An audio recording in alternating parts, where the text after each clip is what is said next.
في الدنيا إن آمنيكم।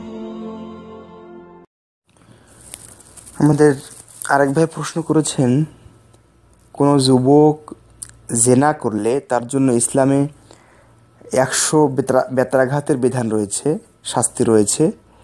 এখন আমাদের দেশ ইসলামী রাষ্ট্র নয়, সেক্ষেত্রে তার জন্য করণীয় কি?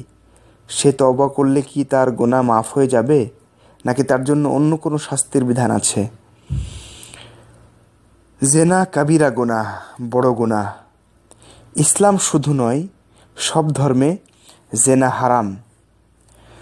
জেনার মধ্যে অকল্যাণের সব দিক পাওয়া যায়।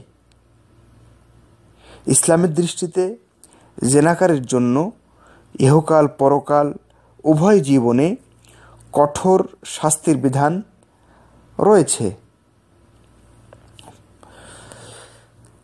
জেনাকারী অবিবাহিত হলে তার দুনিয়ার শাস্তি হচ্ছে তাকে 100 বেত্রাঘাত করতে হবে, এবং সে পুরুষ হলে তাকে 1 বছরের জন্য এলাকা ছাড়া করার কথাও এসছে।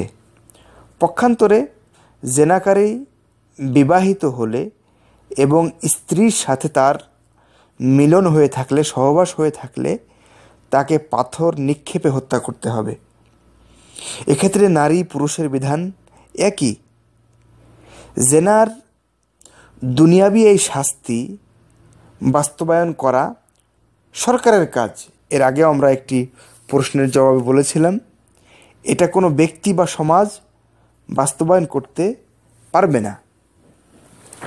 এখন একটি বিষয় হচ্ছে, কোনো পাপের কারণে, সেটা জেনা হোক বা অন্য কোনো পাপ হোক, কোনো পাপের কারণে যার উপরে শরিয়াত নির্ধারিত দুনিয়াবি শাস্তি বাস্তবায়ন করা হয়, এই শাস্তি কি ওই একই পাপের পারলৌকিক শাস্তি থেকে তাকে বাধা দেবে? অর্থাৎ এই শাস্তি হয়ে যাওয়ার কারণে সে কি পরকালের শাস্তি থেকে, ওই পাপের পরকালের শাস্তি থেকে সে কি মুক্তি পাবে?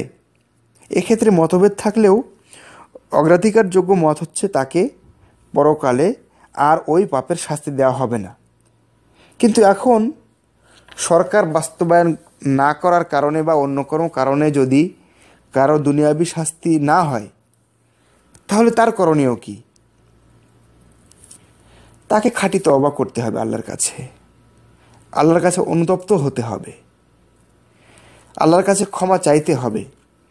আর কেউ সত্যিকার তওবা করলে, খাঁটি তওবা করলে আল্লাহ তার তওবা কবুল করে থাকেন। মহান আল্লাহ আমাদেরকে জেনা নামক এই ঘৃণ্য, জঘন্য এবং অশ্লীল পাপ থেকে রক্ষা করুন। আমিন।